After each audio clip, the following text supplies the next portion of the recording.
আসসালামু আলাইকুম। সো এটা হচ্ছে আমার আম্মুর বাসায় ভিডিও ক্লিপগুলো করেছিলাম।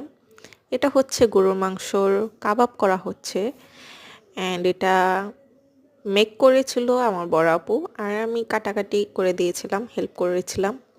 সো এই রান্নার এগুলোর মধ্যে হচ্ছে আমার বড় আপু হচ্ছে এক্সপার্ট। সো ও এগুলোই খুব ভালো করতে পারে। আমি এগুলো পারি না। এগুলো আমার বড় আপুই পারে অ্যান্ড ও খুব খুব মজা হয়। এই তো আম্মুর বাসায় এগুলো আমরা 3 বোন একসাথে করেছিলাম। একসাথে একটা পিকনিকের মতো হয়ে গিয়েছিল। সো এই তো ও কিমাগুলো সেট করছে।